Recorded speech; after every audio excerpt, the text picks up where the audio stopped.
जैसे ही सुबह पता चला, अभी डाइजेस्ट करने में ही बहुत दिक्कत हो रही है कि अजीत दादा अभी हमारे साथ नहीं है।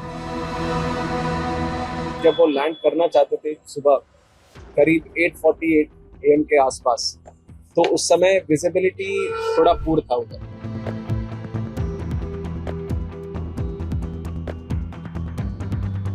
तो उस समय जब दोबारा लैंड करने आए तभी उनसे पूछा गया था कि विजिबिलिटी है कि नहीं रनवे का। तो उसके बाद पहले तो उनका समाधान नहीं है, फिर उसके बाद आया कि विजिबिलिटी है। तो लैंडिंग क्लियरेंस जैसी एटीसी ने दिया, उसके बाद तुरंत देखा गया कि ये एक्सीडेंट हुआ है। पहले तो मैं कहना चाहूंगा कि very deeply saddened by the accident that has happened. In fact, my heart is still very, very heavy with sorrow. और जैसे ही सुबह पता चला, अभी डाइजेस्ट करने में ही बहुत दिक्कत हो रही है कि अजीत दादा अभी हमारे साथ नहीं है।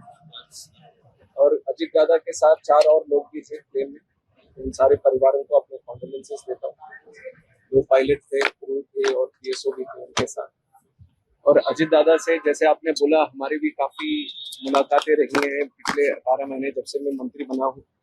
और एक यंग मिनिस्टर होने के नाते वो काफी गाइडेंस भी हमें देते थे।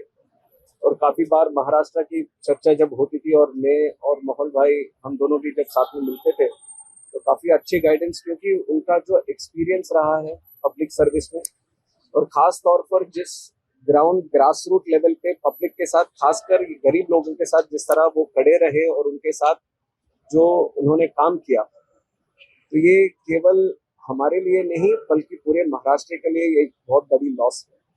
और इरिपेरेबल लॉस है, इरिप्लेसेबल लॉस भी है।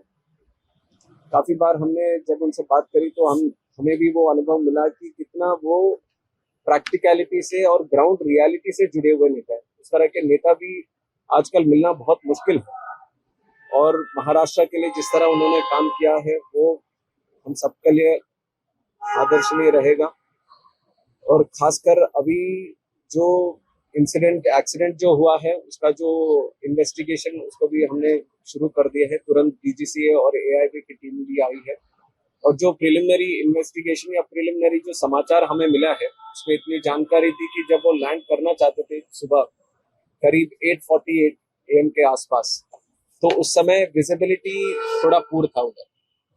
और जब एटीसी बारामती से उनका जो कांटेक्ट हो रहा था फ्लाइट के लिए पायलट से, तो एटीसी वालों ने पूछा कि क्या रनवे साइट में है।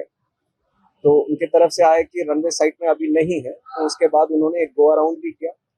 गो अराउंड करने के बाद फिर से एक बार कोशिश करी कि हमारे एटीसी से जो बारामती में जो एफटीओ हैंडल्ड एटीसी है, उनसे वार्तालाप चल रही थी।